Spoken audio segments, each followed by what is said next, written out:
사랑과 은혜가 충만하신 하나님 아버지 감사드립니다. 오늘도 이 예배의 자리에 우리가 예배자로 참석할 수 있어 하나님께 예배자로 영광 올려드릴 수 있도록 인도해 주시니 감사드립니다. 하나님, 오늘도 하나님의 말씀을 하나님의 말씀으로 들을 수 있는 겸손한 귀와 마음을 하나님께 간구합니다. 행여나 하나님의 말씀을 내 방식대로 해석하려 하거나 하나님의 말씀을 들어도 감동이 없거나 하나님의 말씀을 들어도 순종의 자리로 나아가지 못한다면 하나님과 상관없는 자로 살아갈 수밖에 없는 연약한 인생임을 우리가 고백합니다. 우리의 연약한 심령을 주님 앞에 고백하오니 이 시간 하나님의 말씀이 귀로 들리고 마음으로 믿어지며 삶으로 살아낼 수 있는 순종에까지 이를 수 있도록 인도하여 주시옵소서. 그렇게 마음을 다한 예배, 청종하는 예배로 나아갈 때 우리에게 하나님의 원하심을 깨닫는 은혜를 허락하여 주실 줄 믿습니다. 여기에 모인 모든 성도가 하나님의 참뜻을 발견하는 은혜의 시간 될 수 있도록 인도하여 주시옵소서. 예수님의 이름으로 기도드립니다. 아멘. 다시 말씀 보시겠습니다. 오늘 주신 하나님의 말씀은 에스겔 28장 1절부터 10절까지의 말씀입니다. 구약 1193페이지 에스겔 28장 1절부터 10절까지의 말씀입니다. 에스겔 28장 1절부터 10절까지 한 절씩 교독하시고 마지막 10절은 합독하겠습니다. 또 여호와의 말씀이 내게 임하여 이르시되 인자야, 너는 두로 왕에게 이르기를 주 여호와께서 이같이 말씀하시되 내 마음이 교만하여 말하기를 나는 신이라 내가 하나님의 자리 곧 바다 가운데에 앉아 있다 하도다. 내 마음이 하나님의 마음 같은 채 할지라도 너는 사람이요 신이 아니거늘. 내가 다니엘보다 지혜로워서 은밀한 것을 깨닫지 못할 것이 없다 하고 내 지혜와 총명으로 재물을 얻었으며 금과 은을 곳간에 저축하였으며 내 큰 지혜와 내 무역으로 재물을 더하고 그 재물로 말미암아 내 마음이 교만하였도다. 그러므로 주 여호와께서 이같이 말씀하셨느니라. 내 마음이 하나님의 마음 같은 채 하였으니 그런즉 내가 이방인 곧 여러 나라의 강포한 자를 거느리고 와서 너를 치리니 그들이 칼을 빼어 내 지혜의 아름다운 것을 치며 내 영화를 더럽히며 또 너를 구덩이에 빠뜨려서 너를 바다 가운데에서 죽임을 당한 자의 죽음같이 바다 가운데서 죽게 할지라. 내가 너를 죽이는 자 앞에서도 내가 하나님이라고 말하겠느냐? 너를 치는 자들 앞에서 사람일 뿐이요 신이 아니라 내가 이방인의 손에서 죽기를 할례받지 않은 자의 죽음같이 하리니 내가 말하였음이니라. 주 여호와의 말씀이니라 하셨다 하라. 아멘. 사랑하는 참평학교의 성도님들 모두에게 하나님의 크신 은혜와 은총이 언제나 함께 하시기를 주님의 이름으로 축원합니다.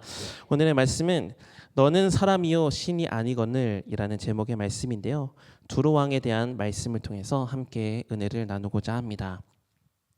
최근에 우리 사회에 침투해 있던 이단이 얼마나 많은 사람들에게 피해를 주게 되었는지 고발하는 이단에 대한 다큐멘터리가 공개되어서 파장을 일으킨 적이 있습니다. 바로 나는 신이다 라는 프로그램인데요. 신을 자처하면서 사회적 폐해를 일으킨 사람들, 대표적으로 보면 기독교 복음 선교회의 정명석, 또 오대양의 박순자, 아가동산의 김기순, 만민중앙교회의 이재록까지 이 4명을 고발하면서 인간인 그들을 신으로 받들며 평생 씻을 수 없는 고통을 받은 피해자들의 목소리와 또 그들을 추적하는 자들의 생생한 증언을 담은 다큐멘터리가 이 세상에 공개가 되었는데 많은 사람들이 이것을 시청함으로 인해서 이단에 대한 위험성을 다시 한번 생각하게 되었습니다. 이 다큐멘터리를 연출한 담당 PD가 조사한 결과에 따르면 2023년 기준 대한민국에서 내가 메시아다라고 주장하는 사람들이 무려 100명이 넘는다고 합니다. 또한 한국 기독교 목회자 협의회에서 조사한 2023년 한국 기독교 분석 리포트에 의하면 이러한 이단에 빠진 국내 사람들의 숫자가 최소 34만 명일 것이고 많게는 66만 명까지 될 것이다 이렇게 추정을 하는데요. 안타까운 것은 개신교 신자들 중에서도 이단 신자 비율이 최소 6%에서 최대로 12%에 달할 것이다 라고 추정하고 있습니다. 그러니까 이 말은 교회를 다니는 성도 안에서도 10명 중 1명이 이단 신도일 수 있다라는 정보이죠.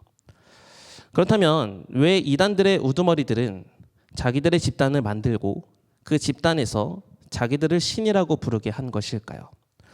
이와 관련되어서 다른 재미있는 자료들을 조금 찾아볼 수 있었는데요. 중앙일보에서 소개된 한 인터뷰 영상을 보면 자칭 신이라고 부르는 사람들은 처음부터 자기 자신을 하나님이라고 얘기하지 않았다라는 공통점을 가지고 있다고 해요. 그러니까 예를 들면 처음에는 내가 곧 다윗이다, 뭐 엘리야다, 뭐 마리아다 이렇게 시작을 하다가 점점 자신들의 위치를 격상시키기를 시작했다라는 거죠. 그래서 JMS 같은 경우는 정명석이 곧 예수고 JMS의 2인자인 이 정조은이라는 사람이 있는데 이 사람이 하나님, 그러니까 성령 분체라고 얘기를 해요. 그래서 1인자보다 2인자의 서열이 높은 이런 이상황 사랑이 발생을 했는데 자꾸 자기를 격상시키다가 나타나는 아주 우스운 해프닝이 비일비재하게 이단들 사이에 일어난다라는 것을 말하는 것을 찾아볼 수 있었습니다. 그렇다면 비단 이단들만이 자신을 신격화하려는 것일까? 물론 사람들이 스스로를 신이라고 생각하는 사람들은 흔하지는 않습니다. 그러나 오늘 본문 2절에서 하나님은 이렇게 말씀하셨습니다. 에스겔 28장 2절의 말씀 우리 같이 읽어보겠습니다. 시작. 인자야 너는 두로 왕에게 이르기를 주 여호와께서 이같이 말씀하시되 내 마음이 교만하여 말하기를 나는 신이라 내가 하나님의 자리 곧 바다 가운데에 앉아 있다 하도다. 내 마음이 하나님의 마음 같은 채 할지라도 너는 사람이요 신이 아니거늘. 아멘. 이 말씀에 의하면 하나님은 마음이 교만하면 누구든지 나는 신이다라는 정체성을 가질 수 있다라고 경고하십니다. 왜냐하면 교만은 하나님보다 나를 더 앞세우게 만든다라는 것이죠. 그러나 성경은 교만은 하나님께서 미워하시는 것이다라고 말씀합니다. 잠언 16장 5절의 말씀 우리 같이 읽어보겠습니다. 시작. 무릇 마음이 교만한 자를 여호와께서 미워하시나니 피차 손을 잡을지라도 별을 멸하지 못하리라. 아멘. 그래서 현대 심리학에서는 인간이 가진 가장 큰 문제를 낮은 자존감이다라고 얘기를 해요. 그러나 성경은 인간이 가장 가진 큰 문제를 교만이라고 분명하게 말씀합니다. 그러므로 우리는 내가 신이라는 생각을 안 할지도 모르겠지만 내가 하나님보다 앞서서 행동하는 그 모든 것이 교만이다라는 것을 인지하면서 동시에 교만이 우리 삶에 문제를 일으키는 요소다라는 경각심을 가지고 하나님 앞에서 교만하지 않고 겸손한 모습으로 살기를 힘써야만 합니다. 그러면 왜 이런 교만한 마음이 우리 안에 자리를 잡게 되는 것일까요? 바로 자기 자신을 해석하는 관점이 다르기 때문이다라는 것입니다. 성경은 우리의 인생에 대해 해석할 수 있는 권한이 있습니다. 모든 인생을 창조하신 분은 우리 하나님이시고 성경은 그 하나님의 말씀으로 이루어진 책이기 때문입니다. 그래서 마치 어떤 물건을 살 때 사용 설명서가 반드시 그 안에 동봉이 되어 있어서 그 사용 설명서대로 조립하지 않으면 고장이 나듯이 만약 사람이 자신의 기준으로 자기의 인생을 해석하게 된다면 그 결과는 뒤틀려지게 될 것입니다. 그런데 사람은 자기 시각에서 자꾸 자기를 해석하려고 한다는 거예요. 즉 자기가 소유하고 있는 재물, 자기가 갖고 있는 건강, 권력을 기준으로 자기 인생을 자꾸 해석하려 든다는 거죠. 하지만 이러한 자기 해석은 하나님의 관점에서 해석되는 것과 정반대가 되는 것이고 그러면 결국 교만한 인생은 하나님이 원하시는 기준에서 멀어져서 멸망에까지 이르게 된다라는 겁니다. 그렇다면 인생에 대한 하나님의 해석은 무엇인가? 크게 두 가지로 말씀을 드릴 수 있는데요. 첫 번째는 바로 하나님의 은혜입니다. 고린도전서 15장 10절에는 이런 말씀이 있습니다. 같이 읽겠습니다. 시작. 그러나 내가 나된 것은 하나님의 은혜로 된 것이니 내게 주신 그의 은혜가 헛되지 아니하여 내가 모든 사도보다 더 많이 수고하였으나 내가 한 것이 아니요 오직 나와 함께 하신 하나님의 은혜로라. 아멘. 저야 여러분 누구도 다 포함되는데요. 우리 모두는 하나님의 은혜로부터 파생된 삶을 살고 있습니다. 은혜 없이 결코 설명될 수 없는 인생이 우리네 인생이다라는 것이죠. 두 번째로 인생에 대한 하나님의 해석은 바로 심판입니다. 히브리서 9장 27절의 말씀 같이 읽어보겠습니다. 시작. 한 번 죽는 것은 사람에게 정해진 것이요 그 후에는 심판이 있으리니. 아멘. 죄로 인해 우리 모두는 사망을 피할 수 없는 존재가 되었고 그 죽음 이후에는 반드시 하나님의 심판을 경험하게 된다. 그러니까 다른 말로 표현하면 생사화복이 하나님의 영역에 있다라는 겁니다. 그래서 지금 가지고 있는 것들이 되게 대단해 보일지는 모르지만 영원까지는 책임져 줄 수 없기 때문에 그리 대단한 것들이 아니라는 거죠. 대단한 분은 바로 우리 하나님 한 분밖에 없는 줄 믿으시기 바랍니다. 이러한 두 해석은 결코 변하지 않아 왔고요. 앞으로도 변하지 않을 것입니다. 이 모든 세상과 모든 인생들은 하나님의 은혜로 파생된 삶을 살고 있는 것이고 그 누구도 하나님의 심판에서 벗어날 수 없습니다. 그래서 우리에게는 이 땅의 것에 관심을 두는 게 아니라 이 모든 것을 주관하시는 하나님이 필요합니다. 여러분 모두는 하나님의 해석의 관점으로 여러분의 삶을 조명하여 보고 은혜를 구하며 심판을 준비하되 모든 것을 이루시는 하나님만을 믿는 믿음으로 살아가는 믿음이 있기를 간절히 소망합니다. 하지만 안타까운 것은 모든 인생들이 이러한 하나님의 해석을 인지하고 있으면 모르겠는데 자신들이 어떻게 해석하고 있는지에 대해서 조차 알지 못하고 있고 심지어는 하나님의 해석이라는 것에 관심도 없다라는 것이 문제라는 겁니다. 하나님에 의해 또 하나님을 의한 삶을 살고 있음에도 불구하고 많은 이들은 근시안적인 시야를 가지고 자기 노력, 자기 힘으로 자기 인생에 자기 마음만을 두고 살아간다라는 거죠. 만약에 성도된 우리 역시도 이러한 시각을 가지고 소유한 재물의 정도나 세상에서의 위치, 세상에서 가진 권력 등으로 자신을 평가하고 해석해보고자 한다면 그것은 이미 성도라는 직분을 잃어버린 행위가 되는 것이고 하나님 앞에서 교만한 삶을 살고 있는 것이다. 이것을 깨달아야만 합니다. 전도서 3장 13절에는 이런 말씀이 있습니다. 함께 읽겠습니다. 시작. 사람마다 먹고 마시는 것과 수고함으로 낙을 누리는 그것이 하나님의 선물인 줄도 또한 알았도다. 아멘. 전도서 5장 19절에도 이런 말씀이 있습니다. 시작. 또한 어떤 사람에게든지 하나님이 재물과 부요를 그에게 주사 능히 누리게 하시며 제 몫을 받아 수고함으로 즐거워하게 하신 것은 하나님의 선물이라. 아멘.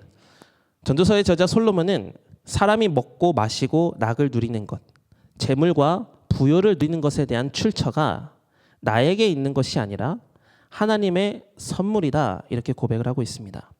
한 걸음 더 나아가서 나라는 사람조차도 하나님에 의해 존재하고 있다라는 사실을 인지해야 된다라고 가르치고 있는 거죠. 만약 이것을 생각하지 못한다면 우리에게서 나와지는 것은 오늘 본문에 나타나는 두루왕의 모습과 같은 착각이 될 것입니다. 그리고 이러한 착각은 하나님에 대한 교만이고 자기 존재에 대해 제대로 해석하지 못하는 오류로 인해 하나님과 상관없는 삶, 멸망의 삶을 살게 된다는 것이죠. 이제 오늘 본문으로 좀 들어가 보려고 합니다. 오늘 본문에 등장하는 두로왕도 자기 시선에서 자기의 삶을 해석해서 하나님으로부터 심판을 받은 왕이다라고 소개되고 있습니다. 먼저 이 두로왕은 어떤 사람인가? 역사적으로 살펴보면 이 두로왕은 엣바알 3세를 가리킵니다. 엣바알이라는 이름의 뜻은 바알 신과 함께하는 사람이라는 이름의 뜻을 갖고 있는데 엣바알 1세는 그 유명한 아합의 아내 이세벨이었던 그 이세벨의 아버지가 엣바알 1세였다라고 얘기를 합니다. 그러니까 이름에서 알 수 있듯이 이 두로왕은 하나님과는 상관없이 살아가는 사람이었다라는 것을 알 수 있죠. 그렇다면 모든 두로의 왕들은 다 하나님과 상관없이 살았는가? 그건 아닙니다. 솔로몬 시대에 솔로몬 성전을 만들기 위해 협력했던 두로의 왕이 있었습니다. 바로 히람입니다. 히람. 두로왕 히람은 물심양면으로 솔로몬을 도왔고 솔로몬 성전 건축에 있어서 아주 지대한 공을 세웠던 사람이 바로 두로왕 히람이죠. 그러나 이 두로왕 엣바알 3세는 히람 왕과는 달랐다는 겁니다. 두로왕은 자신을 곧 신이다라고 말을 했다는 거예요. 그렇다면 무엇이 두로왕으로 하여금 이러한 교만에 사로잡히게 했을까? 바로 자기가 가지고 있었던 지혜, 총명, 그리고 재물 때문이었습니다. 오늘 본문 에스겔 28장 3절부터 5절의 말씀을 우리 읽어보겠습니다. 3절부터 5절입니다. 시작. 내가 다니엘보다 지혜로워서 은밀한 것을 깨닫지 못할 것이 없다 하고 내 지혜와 총명으로 재물을 얻었으며 금과 은을 곳간에 저축하였으며 내 큰 지혜와 내 무역으로 재물을 더하고 그 재물로 말미암아 내 마음이 교만하였도다. 아멘. 먼저 두로왕은 자신이 가진 지혜가 다니엘보다 더하다라고 생각을 했다라는 건데요. 그렇다면 다니엘이 가졌던 지혜는 어떤 지혜였습니까? 다니엘은 하나님께 속한 사람이었고 하나님으로부터 주어진 지혜를 얻은 사람이었습니다. 그런 하나님으로부터 파생된 지혜를 두로왕은 자기 자신보다 못한 것으로 치부했다라는 건데요. 그 이유는 하나입니다. 세상에서 이룬 업적을 기준으로 지혜를 평가하려고 했기 때문입니다. 다니엘을 한번 보십시오. 다니엘이 비록 하나님의 지혜를 가진 지혜로운 사람이라고 하나 이스라엘에서 바벨론으로 사로잡혀간 포로였을 뿐이고 두로왕은 많은 나라들과의 무역을 통해서 부를 누렸고 많은 나라들이 인정하는 왕이 되었다라는 거죠. 또한 두로왕은 자기 자신이 모은 재물이 다 자기의 업적이라고 생각을 했습니다. 자신의 무역 기술 또 자신의 외교 기술이 남들보다 더 뛰어났기 때문에 지금의 부를 누릴 수 있게 되었다라고 생각을 하는 건데요. 실제로 두로왕의 재물은 굉장히 많았고 무역 기술은 대단했다고 평가합니다. 오늘 본문 앞에 에스겔 27장 25절에는 이런 말씀이 있습니다. 함께 읽어볼까요? 시작. 다시스의 배는 때를 지어 내 화물을 나르니 내가 바다 중심에서 풍부하여 영화가 매우 크도다. 아멘. 이 두로는 다시스 또 아라비아, 애굽 등 지중해 연안에 붙어 있는 많은 나라들과 무역을 했고요. 그 중에서도 바다 중심의 역할을 했다고 해요. 그래서 영화가 매우 크다라는 평가를 받을 정도의 부를 가졌던 나라입니다. 그러나 그런 모든 부와 지혜와 기술을 주신 분이 하나님이시다. 그래서 하나님께 영광을 올려드려야만 했는데 자기 능력과 자기 기술로 이룬 업적이라고 이 두로왕이 착각을 했던 것이죠. 마찬가지로 오늘 본문 뒤에 에스겔 29장을 보면 바로 왕에 대한 말씀이 나오고 있습니다. 바로 왕도 마찬가지였습니다. 애굽의 바로 왕은 자신을 이렇게 평가했다는 거예요. 에스겔 29장 3절의 말씀 우리 한번 읽어보겠습니다. 시작. 너는 말하여 이르기를 주 여호와께서 이같이 말씀하시되 애굽의 바로 왕이여 내가 너를 대적하노라. 너는 자기의 강들 가운데에 누운 큰 악어라. 스스로 이르기를 나의 이 강은 내 것이라. 내가 나를 위하여 만들었다 하는도다. 아멘. 바로 왕은 자기 스스로를 강들 가운데 누운 큰 악어다 이렇게 말을 해요. 여기서 말하는 큰 악어는 괴물로 이해를 할 수 있는데요. 큰 악어가 가진 힘과 위엄을 가지고 강을 지배하듯이 자신이 큰 힘과 권력을 가진 자이며 자기를 과시하고 있는 교만의 모습을 보이고 있다라는 것이죠. 그러나 하나님께서 해석하는 이 두로왕과 바로왕은 그들의 능력을 인정받아야 하는 대단한 사람이 아니었다라는 겁니다. 에스겔 28장 18절의 말씀을 한번 읽어보겠습니다. 시작. 내가 죄악이 많고 무역이 불의함으로 내 모든 성소를 더럽혔으며 내가 내 가운데에서 불을 내어 너를 사르게 하고 너를 보고 있는 모든 자 앞에서 너를 땅 위에 재가 되게 하였도다. 아멘. 이 두로왕과 바로왕은 자신들이 가졌던 부와 명예가 자신의 지혜와 자신이 만든 힘으로 만든 것이라고 얘기를 하지만 하나님은 자신들을 위해 했던 모든 것들이 불의하였다라고 평가하시며 불에 타 없어진 재와 같이 비참한 운명으로 끝날 것으로 보셨다는 거죠. 심지어 하나님께서 바로왕에게는 이렇게 말씀하셨습니다. 에스겔 29장 4절 5절의 말씀 읽어보겠습니다. 시작. 내가 갈고리로 내 아가미를 꿰고 너의 강의 고기가 내 비늘에 붙게 하고 내 비늘에 붙은 강의 모든 고기와 함께 너를 너의 강들 가운데에서 끌어내고 너와 너의 강의 모든 고기를 들에 던지리니 내가 지면에 떨어지고 다시는 거두거나 모으지 못할 것은 내가 너를 들짐승과 공중의 새의 먹이로 주었음이라. 아멘. 그 바로왕이 그렇게 과시했던 모든 것을 들짐승과 공중의 새의 먹이가 될 것으로 보셨다라는 겁니다. 만약 그들이 자신들에게 주셨던 지혜와 재물을 가지고 그 만물을 섭리하시는 하나님을 바라보고 하나님을 찬양했다면, 하나님의 시선에서 자신들을 이해하려고 했다면, 하나님은 비록 이방에 있는 이들이라도 그 이름을 땅에 떨어뜨리지 않고 하늘에서 기억하여 주시며 은혜 안에 거하는 인생들로 삼아 주셨을 겁니다. 그러나 그들은 자신들이 가진 재물이 마치 자신들이 이룬 업적인 마냥 하나님을 의식하지 않았고, 오히려 자신들이 가진 것을 가지고 자신들의 인생을 해석하여서 스스로 하나님이 되려고 하는 교만에까지 이르게 되었다라는 겁니다. 여러분, 세상은 두로왕과 같은 존재들이 다 되고 싶어 합니다. 자신의 힘으로 이룬 자신의 세상에서 그 누구도 침범할 수 없는 왕으로 존재하고 싶어 합니다. 그렇게 자신이 쌓아 올린 성에서 자신이 피조물이라는 생각을 하지 못하게 된다는 거죠. 만약에 능력이 좋고 때를 잘 만나서 지혜를 얻고 풍요를 얻는다 하더라도 그것으로 인해 마음이 교만하여져서 하나님과 멀어졌다면 그것이 어떻게 축복일 수 있겠습니까? 성경에서 계시하고 계시는 하나님은 희생하시는 하나님입니다. 희생하시는 하나님으로 나타나는 대표적인 이해는 바로 십자가이죠. 하나님은 우리를 사랑하신다라는 이유 하나만으로 독생자 예수님을 이 땅에 보내셔서 십자가에 달려 죽게 하셨습니다. 만약 하나님이 교만하셨다면 그렇게 행하실 수 없는 십자가의 은혜였는데, 하나님은 희생하셔서 독생자 예수님을 이 땅에 보내주셨고, 예수님은 겸손하셔서 죄인된 우리를 끝까지 사랑하셔서 순종하셨고, 그렇게 십자가의 구속사를 이루심으로 말미암아 저와 여러분 모두가 새 생명을 얻은 새 삶을 살 수 있게 된 줄 믿습니다. 그래서 하나님은 우리로 자기 이해를 가지고 사는 삶, 남을 멸시하고 비판하고 교만으로 일삼은 삶에서 벗어나서 하나님이 주시는 이해를 가지고 사는 삶, 은혜만을 말하고 심판을 준비하며 하나님만을 자랑하는 삶, 십자가의 은혜에 감사하며 겸손하게 하나님만을 찬양하는 삶을 살아가기를 원하고 계시는 줄 믿습니다.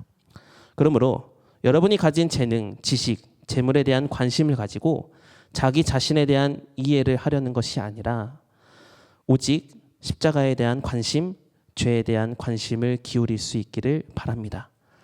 만약 십자가에 대한 관심이 우리에게 없다면 하나님의 희생에는 관심을 갖지 않게 되는 것이고, 하나님의 희생에 관심이 갖지 않게 된다는 것은 곧 내가 하나님처럼 되어 내가 원하는 대로 살고자 하는 본능이 우리 안에서 계속 솟구쳐 올라오게 된다라는 것이죠.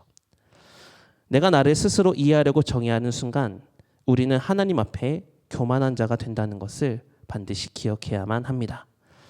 사랑하는 성도 여러분, 하나님의 해석과 두로왕, 바로왕의 해석이 다르다는 것을 오늘 말씀을 통해서 깨달으셨다면 저와 여러분은 하나님의 해석에 눈을 둘 수 있고 귀를 기울일 수 있어야만 합니다. 우리 인생을 제대로 해석할 수 있기 위해서는 하나님의 해석이 우리에게 필요합니다. 저와 여러분 모두는 모든 것의 존재가 하나님의 허락 아래 있음을 믿는 믿음이 있기를 소망합니다. 또한 저와 여러분 모두는 결국 이 땅의 모든 것을 다 내려놓고 하나님의 심판대 앞에 서게 될 것인데, 내가 가진 것으로, 내가 소유했던 것으로 평가받는 심판대의 자리가 아니라 내가 하나님을 얼만큼 믿었는가를 평가하는 자리에 반드시 서게 될 것입니다. 저는 정말 바라는 것은 여러분 모두가 하나님을 진실하게 믿어서 하나님만이 주실 수 있는 놀라운 복을 받되 이 땅에서도 누릴 수 있는 풍요의 복, 지혜와 지식의 은사, 대대손손 이어지는 믿음의 복을 받아 행복한 믿음의 가문을 이루는 삶을 사시기를 간절히 소망합니다. 그런데 우리의 삶을 좀 되돌아보면 지금까지도 그러한 하나님의 축복을 받았기 때문에 우리가 오늘 이렇게 믿음의 삶을 살고 있는 것이 아니겠습니까? 즉 하나님의 은혜가 우리 안에 저변하게 깔려 있었기 때문에 이 모든 것을 누리는 은혜의 삶을 살 수 있게 되었다는 겁니다. 그러나 만약 이런 하나님의 은혜의 시선에서 우리가 벗어나서 우리가 가진 것이라는 것에 시선이 갇혀서 우리가 하나님에 대한 이해를 갖지 못하고 살아간다면 우리도 두루왕처럼 바로왕처럼 교만하여 하나님보다 더 높아지려고 하는 마음이 앞서게 될 것이고 그러면 심판의 대상이 되어 슬피 울며 이를 갈게 되는 자가 되게 될 것입니다. 그러므로 매 순간 매 시간 희노애락을 경험할 때마다 생사화복을 주관하시는 하나님을 인지할 수 있는 믿음의 시선이 여러분 가운데 있기를 소망합니다. 내가 가진 것으로 나를 이해하는 게 아니라 은혜를 주시는 하나님의 시선에서 나를 이해하려고 하면 우리가 교만의 죄를 범하지 않게 되고 교만하여 하나님보다 앞서지 않게 되고 하나님과 같은 신이라고 우리가 말하지 않고 하나님의 은혜를 고백하고 따라가는 겸손한 인생이 되게 될 줄 믿습니다. 우리의 존재를 세상의 조건이라는 시각에서 갇혀서 해석하지 마시고 죄인이라는 시각에서 해석하되 은혜를 주시고 하나님의 희생을 기억하며 또 하나님의 영광 안에 그 십자가 바라보며 겸손의 삶을 살아가는 여러분 모두가 다 될 수 있기를 주님의 이름으로 축원합니다.